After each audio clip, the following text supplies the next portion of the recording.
MBE.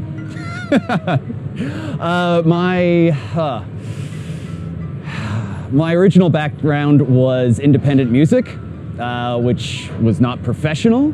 Professionally, I ran a manufacturing plant that manufactured dietary supplements, and as a hobby, had a record label and was a graphic designer. I chose, actually, I feel like MBE chose me. I got my start with MBE as an employee. It was actually my first job after immigrating to Australia in 2006. I was a student for a year and then got a job as a graphic designer in January of 2008 at MBE 8 Mile Plains, which at the time hadn't opened, and I was chosen to lead that store. So after having several years of, you know, not just success, but a lot of satisfaction working for MBE, an opportunity came about where I was able to step into an existing store and, you know, take over it, make it my own, and really make it successful. So I really don't feel like I chose MBE. I kind of feel like MBE chose me. I think the thing that means the most to me about my MBE is we have heart. You know, we have had a lot of struggles, but the team I have almost no staff turnover, not in several years. So we really are, honestly, we're more of a family and roommates working together for really a common goal, which is all of our success.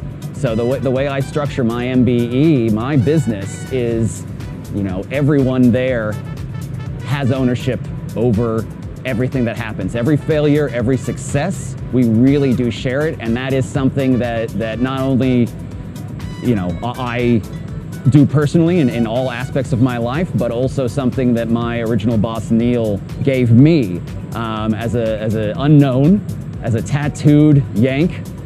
He gave me the keys to the store, really, literally, and he really let me be part of it, and I always really appreciated that feeling of ownership, that all of our successes were our successes. I think that if you don't have a sales mindset in business, that your business is going to be more of a hobby, which there's nothing wrong with having a hobby, but if you don't have the mindset that you want to grow, and growth means generally sales, you're only going to go so far, and you're only going to see so much success, and there's only going to be so many people that want to be a part of it. So you can only go so far without some type of sales mentality. That doesn't mean you need sales training. I have zero, zilch, none, but I have the drive, and I think that some form of that, education or natural drive, is really key to growing a business.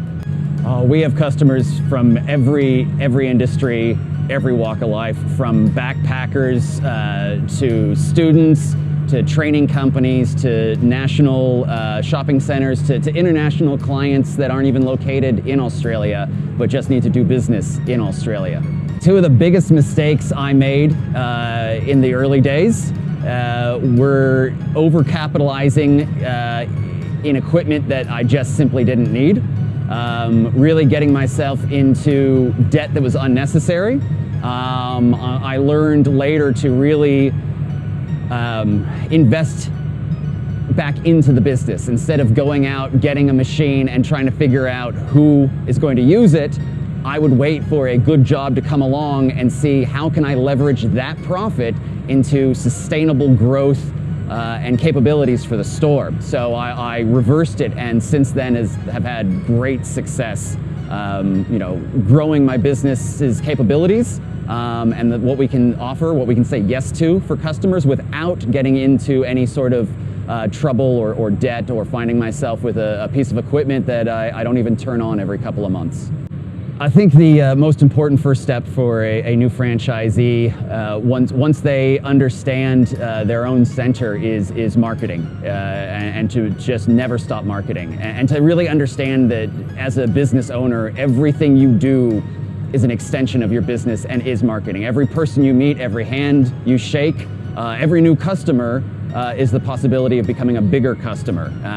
You need to do every single thing possible to let people know what you do and why they should come to you. And this is done in a number of ways. And I am asked, probably the thing I am asked the most from other franchisees, existing franchisees, is what kind of marketing should I do? Or what kind of marketing do you do? And my answer is always the same, all of it, everything. Don't be discouraged when you don't get results instantly. One of the biggest mistakes other franchisees have made that I've seen is that they try something in marketing, they don't get instant results, and they say, that didn't work, instead of saying, what else can I do? So just never stop marketing yourself, your business, and our brand. And really, if you keep doing that, it's pretty hard to fail.